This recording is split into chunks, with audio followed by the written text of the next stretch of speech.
Hello, and welcome to another segment of Open House here at Community Media. I'm your host, Raymond Galker. This is a show that we bring fantastic, amazing individuals into our studio to share what they're doing in the community that makes the Adam, York area a great place to live. And we have our neighbors here today. Community Media, we're here at the New Oxford Borough Building, and downstairs is the New Oxford Historic Society. And we have with us Mike Schen and Bob Wilson. They are the president. Mike is the president of the Historic Society, and Bob is a secretary and a director. And we're excited about having you here in our studios. And today our focus is going to be on the Historic Society. Let you know a little bit about it. But Community Media, we're partnering with the New Oxford Historic Society to do, to bring life to the past, to bring awareness and opportunity to the present, and to bring hope and vision to the future. And these guys are doing amazing things, but you don't want to hear it from me. Mike, welcome to Open House. Thank you very much, Ray. We've been wanting to do this for some time, and clearly being neighbors provides a wonderful opportunity for us to interact informally, and now those informal interactions are yielding some formal collaborations, and we're very excited about it. So we thank you very much for this opportunity to reach out to the audience at large, explain a little bit about the organization and what we could jointly have up our sleeves. Right, Bob? Absolutely. Okay. So the Historic Society has how many members?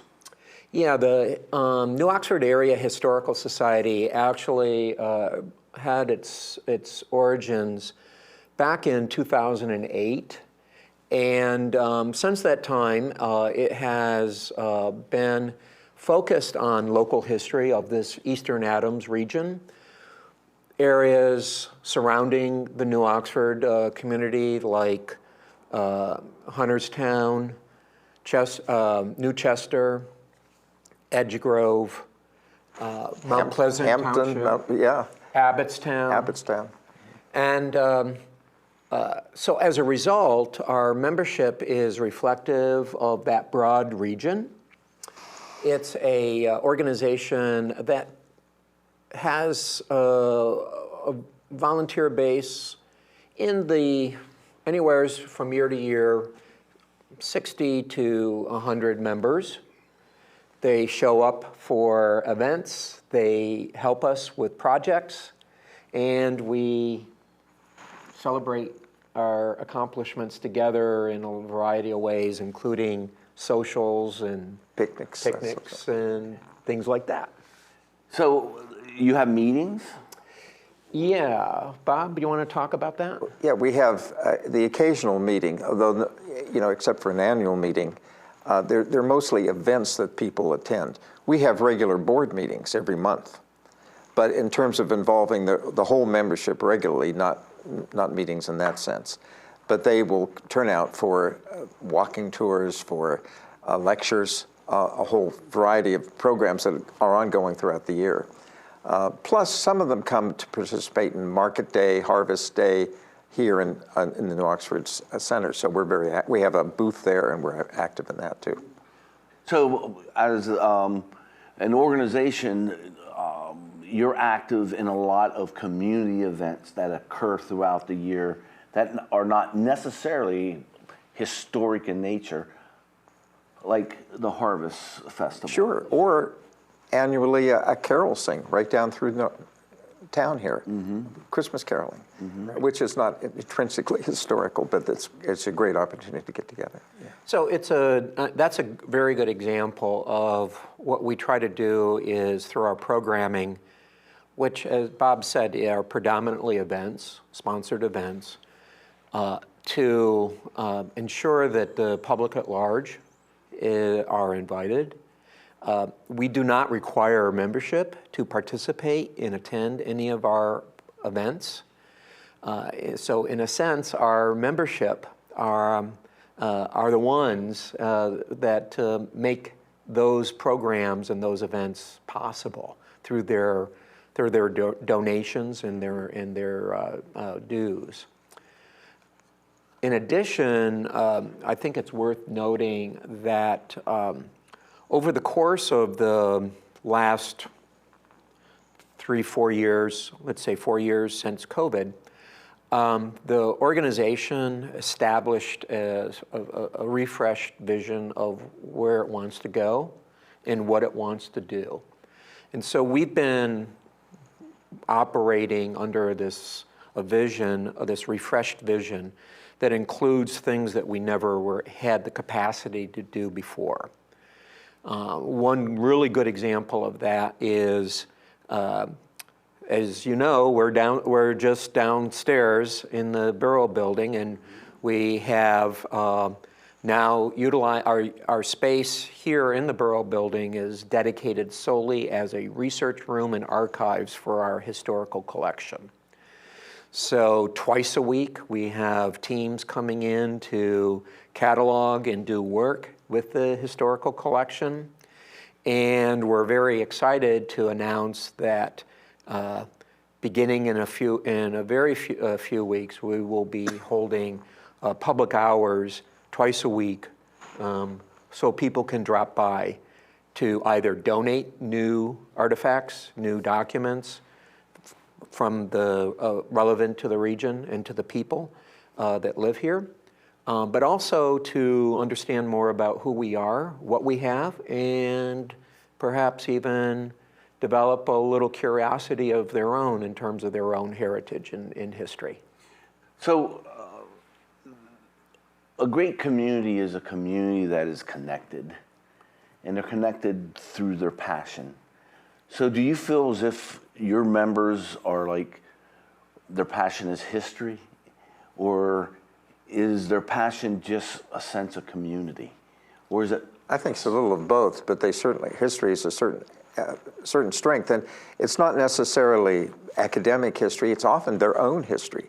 They're interested in their families, particularly at this area. They go back, some of them to the 18th century and certainly the early 19th. And so as they want to know more about that, what we'll be able to do now is to give them advice and counsel about, well, here, you go to Gettysburg to do research in the archives, or you can go here or use this source. Kind of give them direction and support. We're not here to do their research for them, but they can come in and use those facilities, and we can give them the best advice we can. Mm-hmm. Yeah, and I would say that a principal motivator, at least that I see behind the people who are involved in the organization, is a sense of pride of the region's heritage and of their family heritage.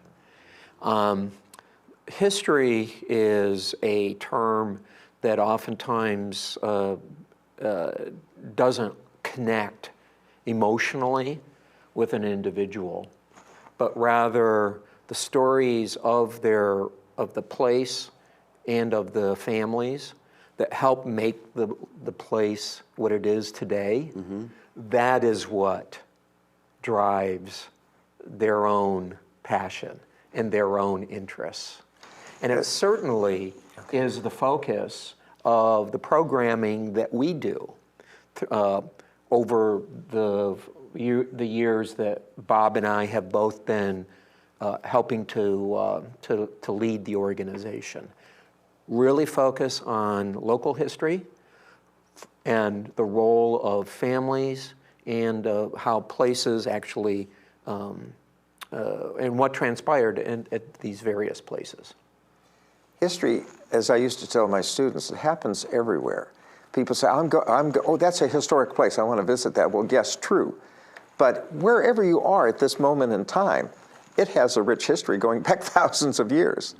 And, you know, I mean, it can be in the most anonymous suburban development, but at one point, and even that has its history, you start where you are. And I also would tell my students that all these things and all these people actually existed. I'm just not making this up for the purpose of a test. Mm-hmm. They're real, and they're your ancestors in many cases.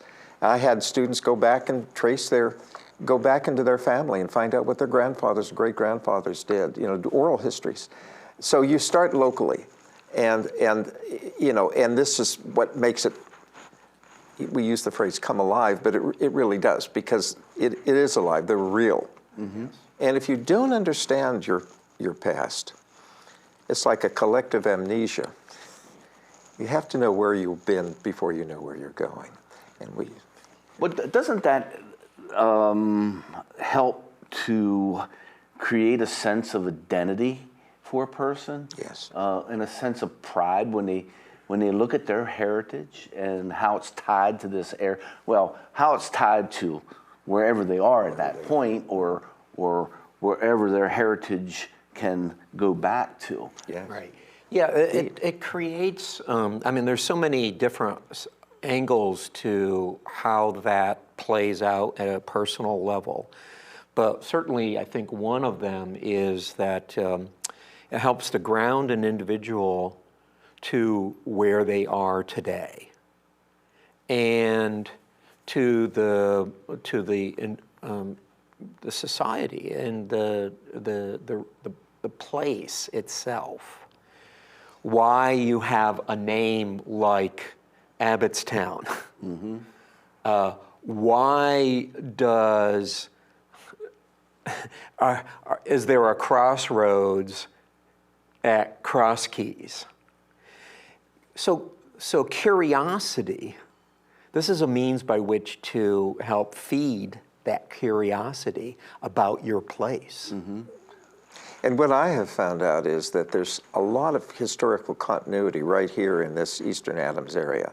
A lot of places are very migratory, and people are averagely only there for the last 10 years or so. But here, it goes back. And an example would be to understand that for example, if their family is German, that their ancestors came in the late 17th, early 18th century to Pennsylvania from the Palatine, from the Palatinate area, very specific area in Germany. And they brought their language and their culture and their traditions with them. And it's surprising how much that still survives in their belief systems, although they don't think about it all the time, like, well, this is why I'm saying this, or this is why I believe that. Well, there is a reason. Mm-hmm. It's because they came from the Palatine, and they settled finally by the mid-18th century. They're moving out here into central Pennsylvania. So to have them not make them, but to let them understand that, it's a revelation very often about who they are. You know, currently,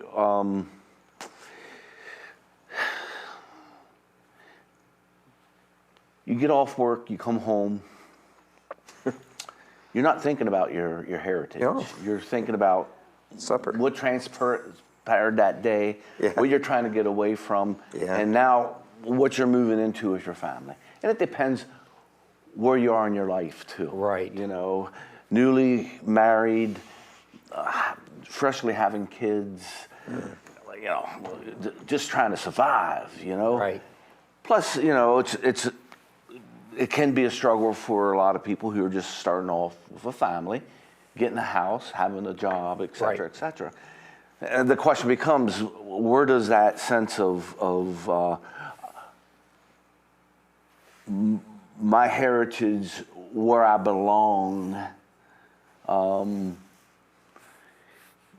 in the community, in the sense, you know, where do you fit that in? And, you know, is there a how do you, I mean, you go to school, you have history, but it's not totally always my history, but it is my history, but it isn't my history until I'm following my bloodlines, you know what I mean, in a sense. Well, so this gets to the question of what is history? And history, as Bob said, is nothing more than the sort of an expose on actual people, actual events, actual things that have happened and are currently happening today as well. And so, as an example, we find, for example, that our presence at community festivals is probably the most effective way of reaching and touching the youth through our displays and through the interactive games that we have in our at our booth, that are all rooted in some form of heritage.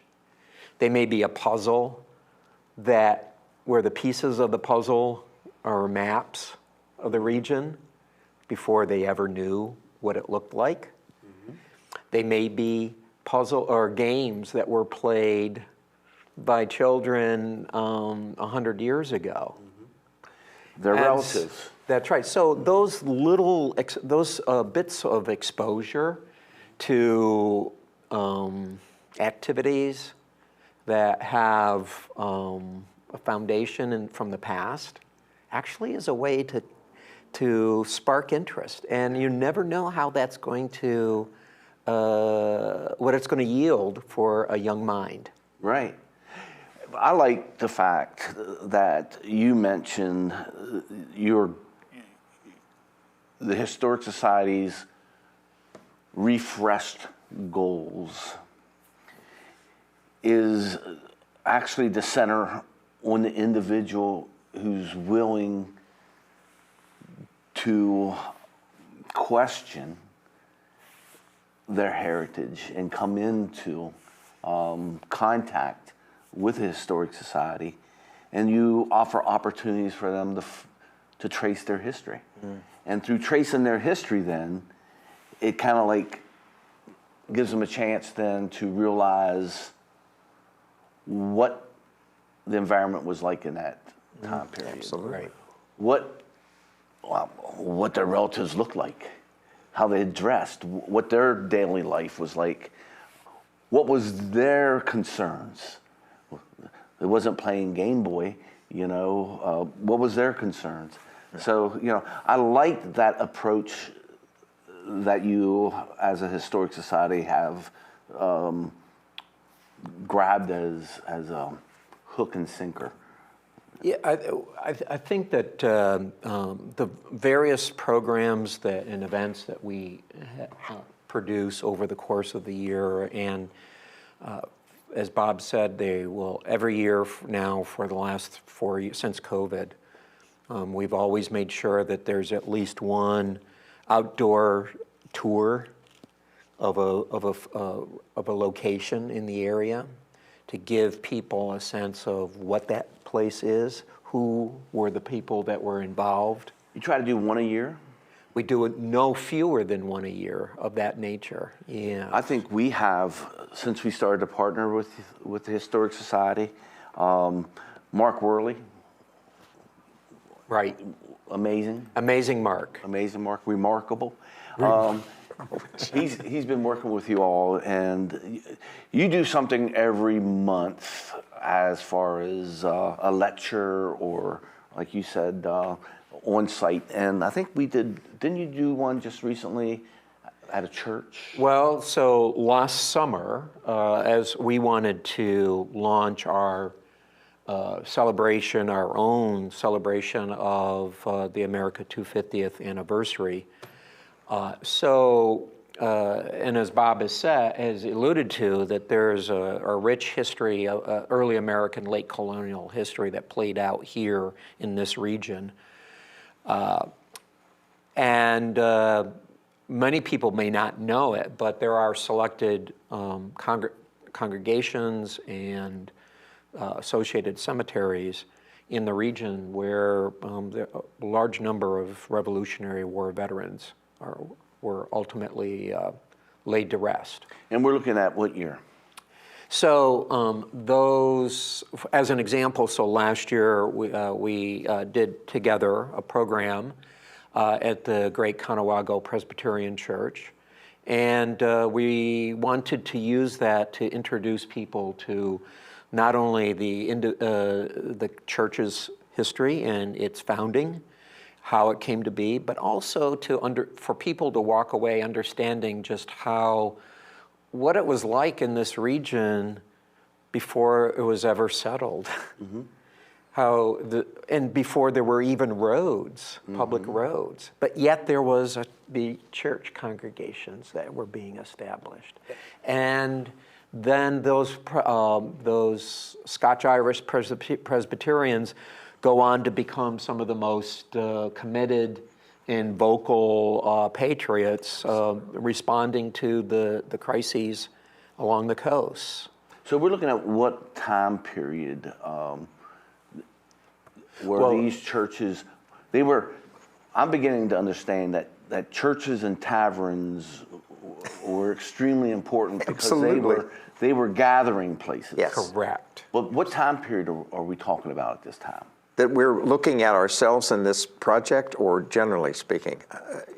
You mean for the 250th celebration? Well, we can start there. But we would start earlier, Right. And so as soon as there are settlers coming out into this area, German and Scotch-Irish primarily, and some English, just because can't forget the Quakers. Mm-hmm. We're talking 1740s, 50s, 60s, and then it grows from there. But sort of mid-18th century, when there's enough people to actually form a congregation. So in fact, this church was established in the 1740s was when the first building. First services were held, and then shortly thereafter, a log cabin was erected. So the services was and out in the air, or at someone's house. Okay. But a congregation has formed. Okay. And that congregation A lives community. today, right? So yes, it was in the 1740s when this region really started to take off. It became the frontier of what we now refer to as South Central Pennsylvania. Cool. So yes, this is, we had the opportunity to work together last summer, and what you're going to see are a few clips from the joint program at the Great Conewago Presbyterian Church just outside of Hunterstown. And this is the opening, and the actual production will be shown here within the next month or so. So right, and let's let it roll. Let's let it roll.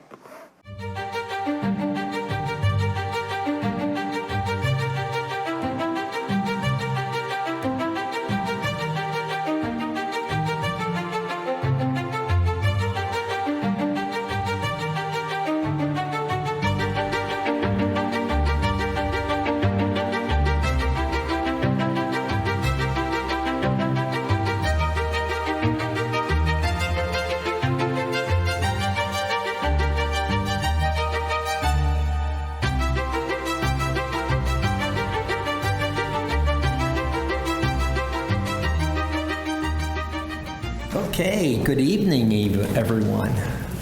Cool. What a great production. Yes. Isn't it? I tell you, this, we talked about the partnership that we have together, and community media is really excited about it because, we're about celebrating a great community, which is here in Adams County and the York area. And a key is that people find their heart's passion, what excites them, and then find something going on in the community where they can find other people that have the same thing. And that's what you have done as a historic society, is you're nurturing a community that their passion is history, right. And they love to come together as communities, a community, and these activities that you have monthly is a key. People love getting together. People love sharing. I was at this walk, if you want to call it, historic walk, and hung back and watched the people, and and looking at the graves and matching it to their family was important. Just there's a lot of people that love the history, and it's not just the Civil War. It's the whole thing. Yes, And absolutely. you do another type of event, which is lectures. Right. Well, we invite known regional as historians, as well as we produce ourselves programs that help to explain a little bit more about where we are and what has transpired. They span from across the time periods. Right now, we've been talking about 1700s, 18th century. Our programs span from there all the way up through the middle of the 20th century, and especially when you have the advantage of images like postcards, photographs, etc. They help to tell the story. And it helps people to immerse themselves. So the challenge that we have with telling stories about pre-photographic era events is to actually help them to immerse through the kinds of images that we can collect that support the narrative, that support what actually transpired, as well as even illustrating through actual documents, 18th century documents that exist within the archives of some of in Gettysburg or in York or in Lancaster. So I want to back up just a moment to hit on a point that you were making, Ray, about bringing alive the sense of community and cultivating that. One of the actions that we identified as an opportunity area that we had not, as an organization, pursued well before was the whole concept of broadening our base through partnering with other organizations. Community media is certainly an example of that, but we have been actively pursuing our agenda, our game plan, if you will, by partnering to broaden the audience and to speak to different angles or different perspectives of this thing called history, the stories that are important to those individual communities. So I think that too oftentimes an organization like a historical society can find itself focused too solely on what is known and not willing to go beyond those bounds. Or to become very insular. Right. The next town over we don't care about, that sort of thing. Right. And that's, go ahead. Yeah, no, that's a very good example. I think insular is the right term. So our working agenda and approach towards what we do is now very outwardly focused to other groups that we share this place with. So you'll be interacting with the Adams County Historic Society at times. Sure. You'll be interacting with the Hanover Historic Society. And in fact, one thing that we're going to speak on shortly is our partnership and how it has grown to celebrate the 250th anniversary of the signing of the Declaration of Independence. But before we go there, I do want to give an opportunity for our audience who shares our community to see what one of the lectures looks like that you put on. And we've had one of our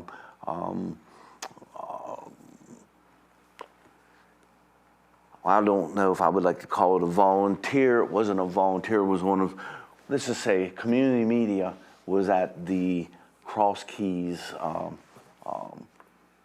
Village in order to film a production that you put on with someone else. Ah, yes, with my historian friend, Was it Bob both of Wilson. you? Yes, it was a joint program Yes. Okay. where we wanted to specifically to bring to life the actual feelings and words of people who lived during that period of the leading up to and during the Revolution. And So yes, looking at revolutionary militia men who joined the Continental Army, where they went, where they came from, how they were recruited, how this was all shaping up here in this part of what was then York County. so the people who were settled here, they somewhat were forced to take up arms and fight in the. There could be moments when that Russian happened, Indian? but basically it was a vigorous response on their own. Once they found out what was happening in Boston in 1774, after the British cracked down after the Boston Tea Party, they closed the port of Boston, they abolished courts and government in Massachusetts, and the feeling was this could happen elsewhere. That's what.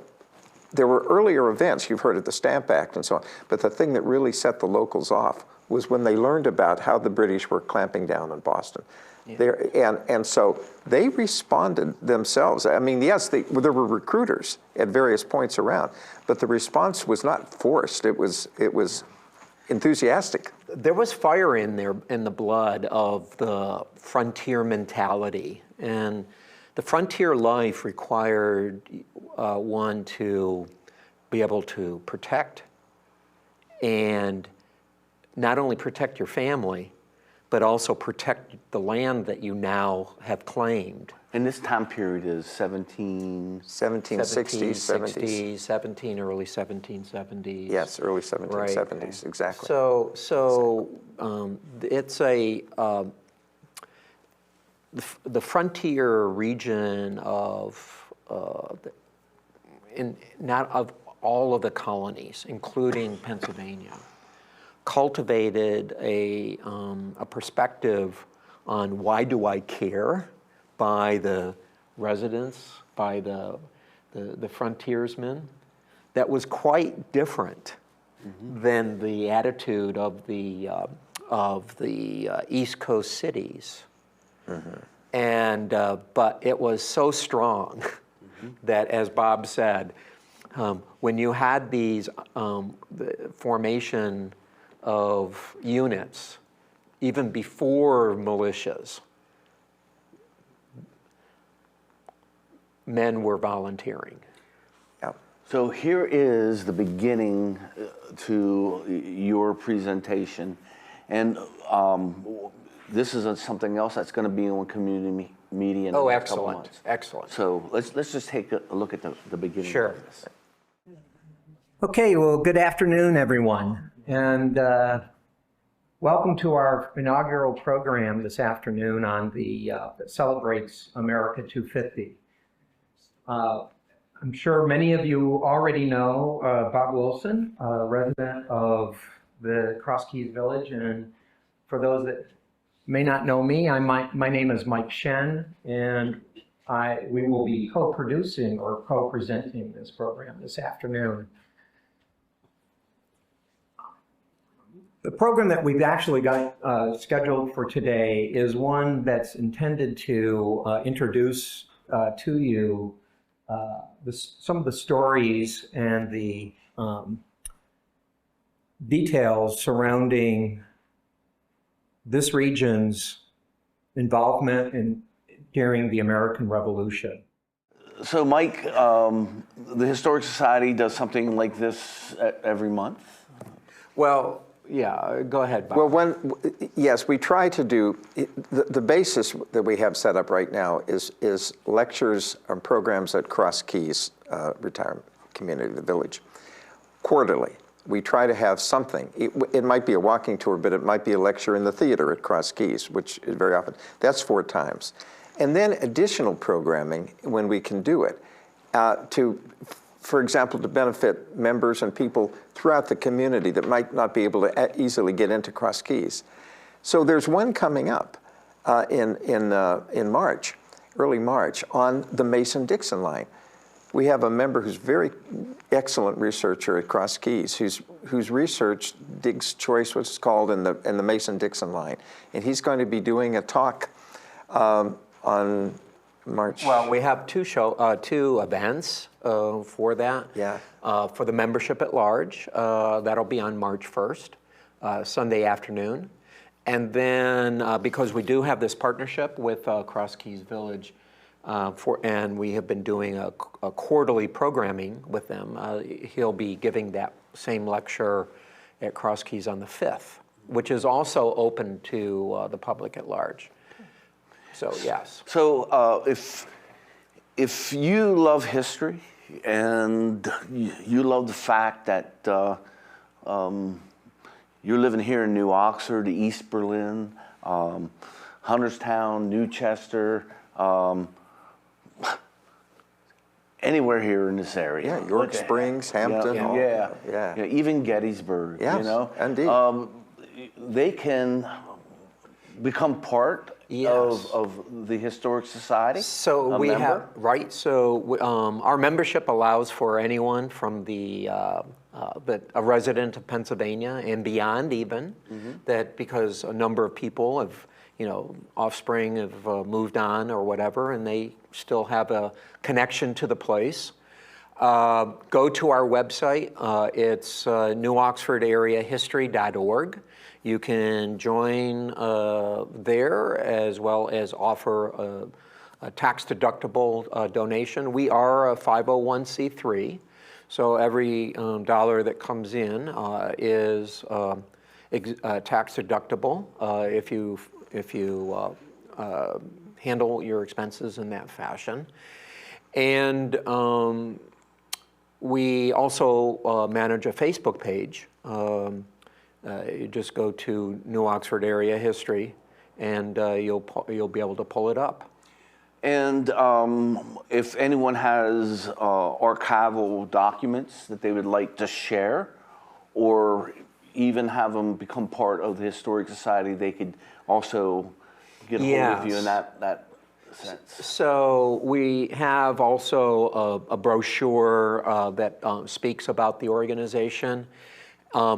As I mentioned earlier, we will be holding public hours, open hours, twice a week, beginning in late February, early March. Those will be Tuesdays and Thursdays.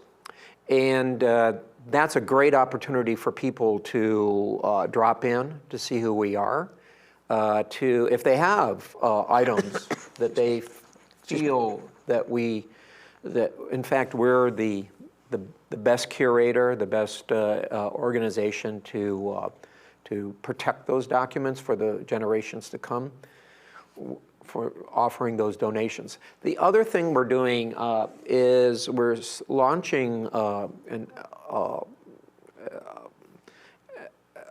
means of collecting more images of the region by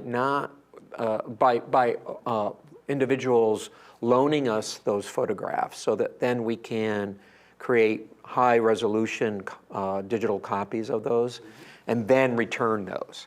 So as long as we have digital copies that can be added to our digital library, we're happy. That'd be great. If you have something that you don't want to leave go, but can benefit the realization of our heritage, please take advantage of that. Absolutely. So if that being said, I want to thank you guys for coming in, and we've been here for a while, but we're going to stay just a little bit longer because we want to talk about our special partnership, which is celebrating the 250th anniversary of the signing of the Declaration of Independence. Rock on. Do you want to explain what's going on? Do you want to? Sure. So we're super excited about this project that is in partnership with community media and a number of other organizations in the area. If we go back to spring, summer of last year, we as an organization understood that there was an opportunity at our doorstep to celebrate the local history of this region in association with America 250. So we approached your group. We formulated ideas together, and we have now come up with a project which is entitled America 250, Pennsylvania's South Central Frontier. And this region of Pennsylvania and of the frontier of the Pennsylvania colony is an area that we want to bring to life in the context of how this region participated in this moment of time that led to the formation of this country. As we've been digging into this jointly, we recognize that there's a wonderful fabric, a mosaic of that can be presented, that we have plans to present for helping people today to understand what transpired here, who are the families and the individuals that played a role, not only at the local level, but also at the colonial level. Sure, particularly with York. With York, with Philadelphia. And that's what you have. Selfishly, I am thrilled to realize the history of this area. To drive down 30 and wonder, what was this like before it was Route 30? You know, and as Mike has stressed many times, it's those old Indian pathways that dictated how people moved, and this was where they were going to be settling. This was the area that they were going to be settling. And at one point, it was like the German and the Scottish, and there was no real deed. They would come in and they were settling, and then as things evolved, well, you know, you had to have a deed, and that was more so after the French Indian War, right? Right, exactly. But you know, to realize that 30 was a path. It was a footpath at one time. Right. Then it became a wagon path, and then there was trees all over. So you know, how do we present that? And this is going to be a wonderful opportunity with the skills that community media is going to be bringing to the table, has the capacity to accomplish, where we'll be able to take the audience in these productions and immerse them into a reality that was, in fact, the reality of the time. It's very hard for us to, as we move around in our daily lives, to envision the world as it existed in that time, where we're actually standing. But we'll be doing that. We'll be doing our best, won't we? We We'll will be doing our best, especially with the talents of Mark Worley. And I don't want to put everything on his back, but we're very comfortable with him. And also your group, Mike, you've been scouting around locations that is as close to that time period as ever that we can capture. Mm-hmm. And so this whole experience that is going on, I'd like to start off with, there's an outline of the areas that you want to cover. Of course, you're going to cover a little bit of before 1765. People coming from, this used to be part of Lancaster. Yes. This Exactly. was part of Lancaster. So this was part of Lancaster. And then it moved to be part of York. Right. And then it became part of Adams County. And your timeline here, 1765, colonial life in York County's western frontier. From that point to the 1770s, 1790s, which is when Adams County. Yeah, so what is really apparent when we were scoping out this, this project is that it's necessary, if you want to focus in on the events, the places, and the people that played a role from this region in the America, the Revolutionary era, you really have to understand how they were set up psychologically from their experiences after the French and Indian War, the policies that were in place that helped to cultivate or create a frontier mentality, and then how that frontier mentality actually then combines with sentiments of liberty in life. Yes. That took root in the port cities of places like Boston, Philadelphia, and others. You know, even though they were out here on the frontier, some of the people that, when they were asked why they were getting into the revolution, it's interesting the language they use. They would often say, we're doing this in defense of our English rights. They still use that adjective English. They still saw themselves as part, in many ways, of the whole English empire. So and that language quickly changed during the revolution. It became natural rights or rights of Americans, but the notion of their liberties being infringed upon. Yes. And that's articulated in so many venues. One is, you mentioned taverns, Ray, you know, that becomes an important place of getting excited about things. But also in churches. There were ministers, both German and Scots-Irish, who would deliver thundering sermons about, you know, the importance of maintaining your liberty and defense. And so those are elements too. Other churches, when you think about churches, other churches were not so engaged. The Quakers, of course, because of their pacifist principles, even they may have been sympathetic with the cause. And then the Church of England, the Anglican Church, we now call Episcopal, they often were straight out loyalists or Tories. They wanted to stay with the crown.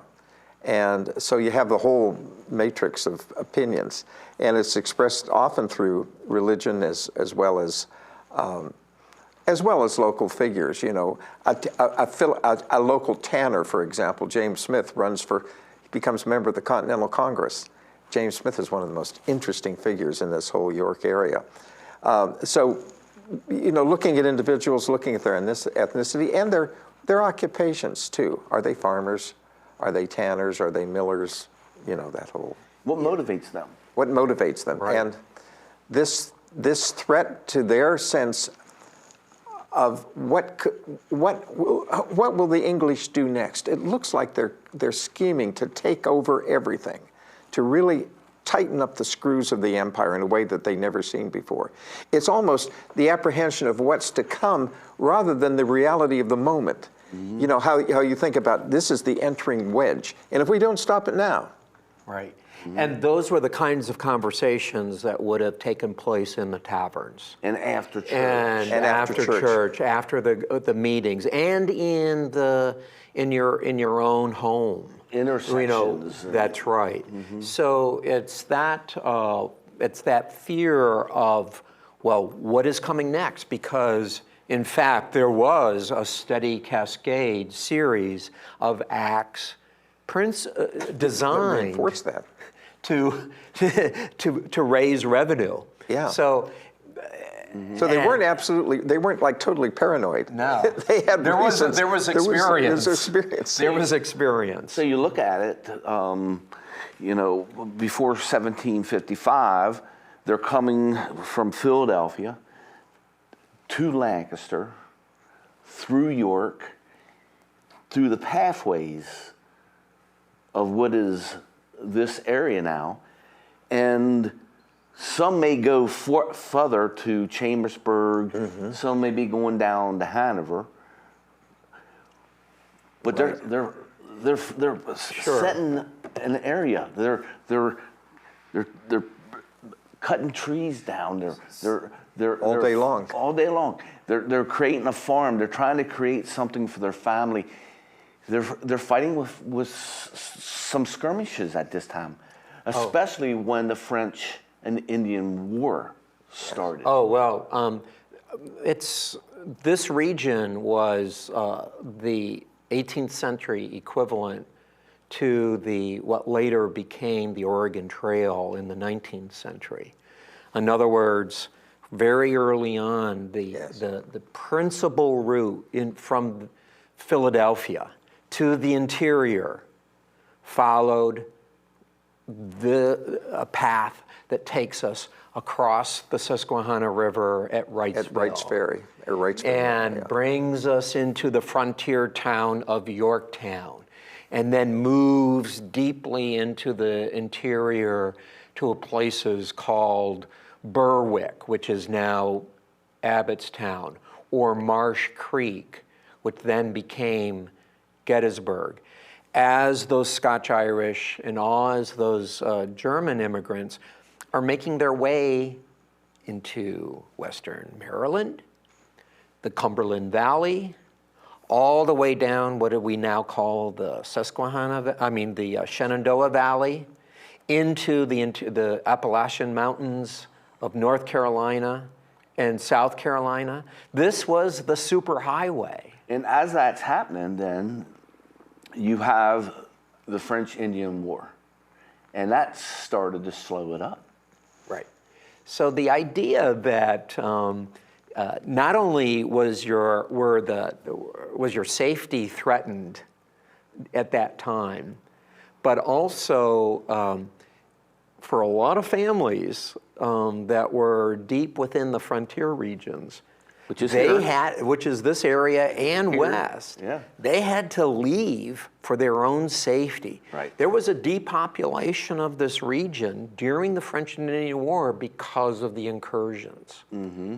And then suddenly, peace treaty is signed. The French are pushed out of lost their empire in America. right. And what happens? The British government decides, in order to stabilize the frontier, to have peaceful relationships with the Native Americans, we'll draw this line, the Proclamation Line of 1763, which in a broad way followed the Appalachians. And the edict was, you cannot settle these lands that you've been hungering to do for so long. Can you imagine how that went over? Now, that meant the people that were living in this area could go as far as Chambersburg? A little, yeah. So the trails or the public roads, I mean, the first public road through this region that was sanctioned, surveyed by the Lancaster County government, because this was all part of Lancaster County at the time, was in the 1730s. It was the Great Road from to the Monocacy, from the Susquehanna to the Monocacy, which cuts down to York, then after York to what present-day Spring Grove, present-day Hanover, present-day Littlestown, present-day north of Frederick. Mm-hmm. Yeah. And shortly thereafter, you ended up with the Great Road in the 1740s to the Cumberland Valley that follows what is pretty close to being Route 30 today. So, this is what we're going to enjoy celebrating with our community. And we're going to take the audience. This is what's really exciting. The opportunity and the funding that we've been able to receive, this would not be possible without the funding of the Hoffman Foundation.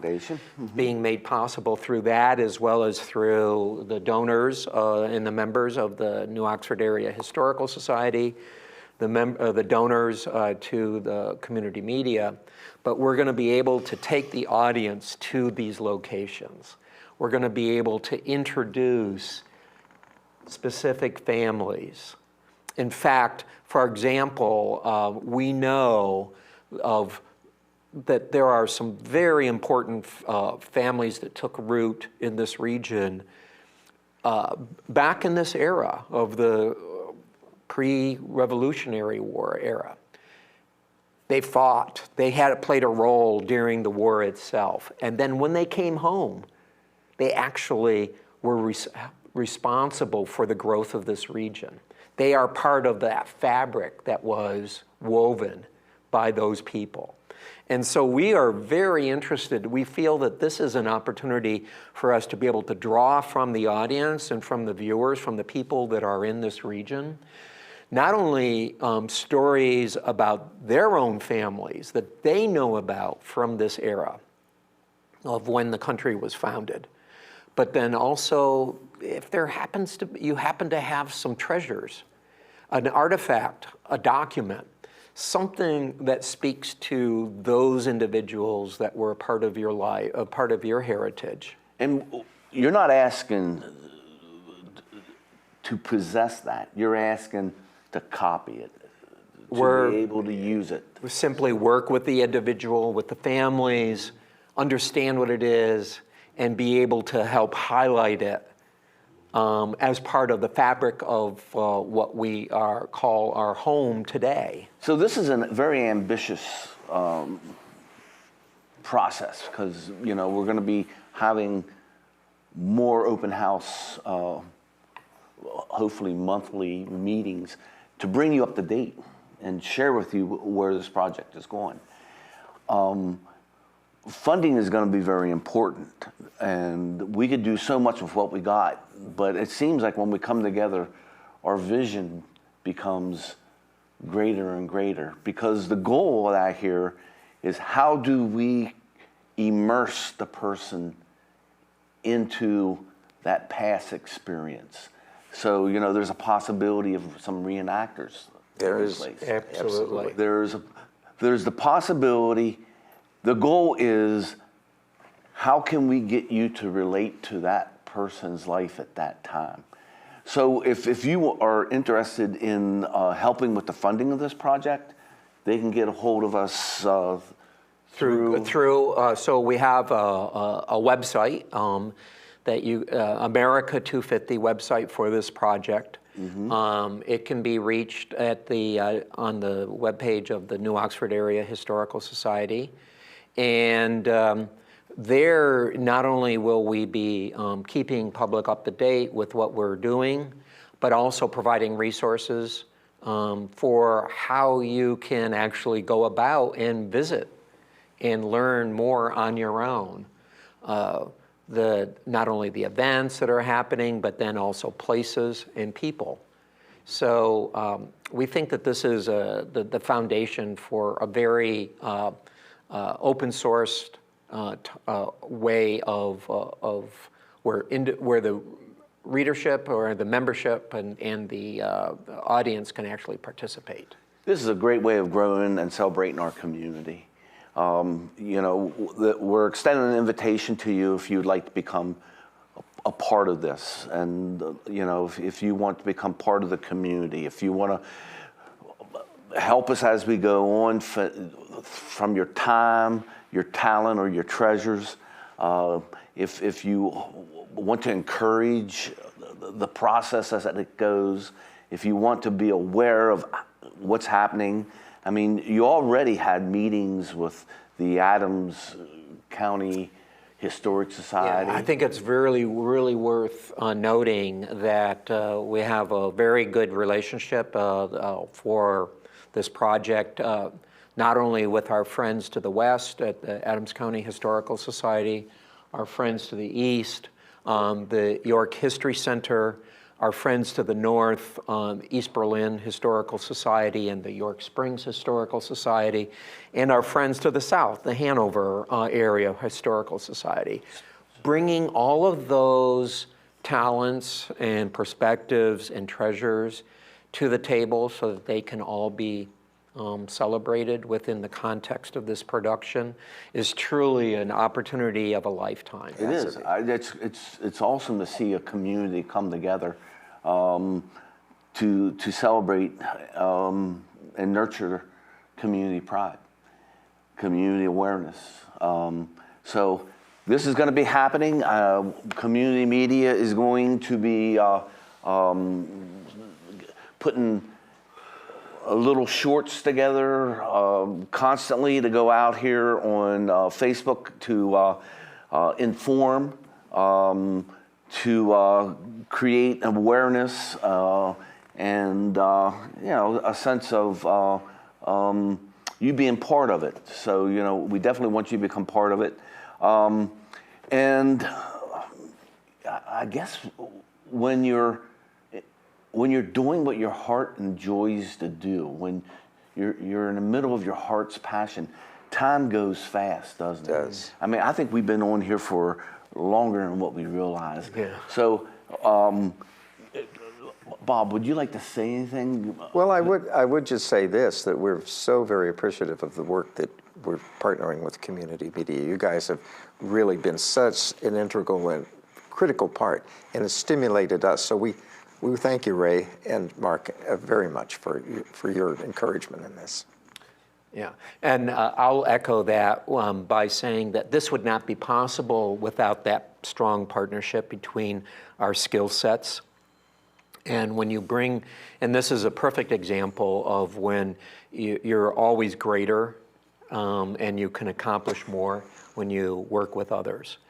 And I think it also is worth making note that the vision is, as Ray mentions, shortly in the latter part of the winter or very early spring, you're going to be able to, audience is going to be able to view some of these smaller, shorter vignettes that help to ground people, but then also build awareness. And also, but the real show, if you will, the real show will be later in the year when we are packaging up all of our extended productions. And those extended productions will be made made available towards the end of the year. And those will be exciting. And again, it's important that you realize that we're extending an invitation to you to be part of this. If you have something to share, if you have a story to tell, this is a chance to be a part of a community, So if there's nothing else, I mean, there's so much that we could talk about. And We'll save it for the next time. we're going to save it for the next Right, time. right. Because when you get people together that share the same passion, the vision just keeps on growing.